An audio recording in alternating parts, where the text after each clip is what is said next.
अस्सलाम वालेकुम दोस्तों, की हाल चाल? तुस देखते पे लतीफ़ एनिमल टीवी। मैं थोड़ा वीर मोहम्मद लतीफ़ जट दोस्तों वास्ते माशाल्लाह अज मैं वीडियो लैके आए हैं।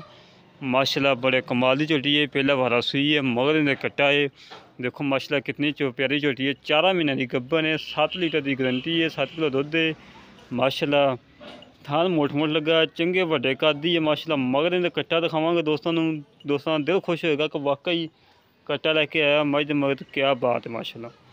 देखो माशाल्लाह मोट मोट थान लगा है, पुछल बरीक है, वड्डे कद की माशाल्लाह मझ है। झोटी पहले ने 7 किलो की गारंटी है। थान चट्टे छट्टे की फुआद की हर गल की गारंटी होएगी। माशाल्लाह थान देखो कितने प्यारे लगे माशाल्लाह। बढ़िया माशाल्लाह मगर कट्टा है। माशाल्लाह कट्टा चेक करो दोस्तों, माशाल्लाह बड़े कमाल का कट्टा है। दोस्त वेखन दे दोस्तों का दिल खुश होएगा कि वाकई कट्टा है। माशाल्लाह मझ 4 महीने की गब्बन है, डॉक्टर पास करवा के देनी है। 7 किलो दुध है।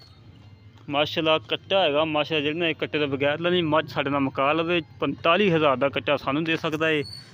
मालक ना रखन दे मैं कट्टा रखांगा 45,000 का। माशाल्लाह जेडे वीर दे पसंद आवे साढ़े नाल राबता करे 0308 65 30 668।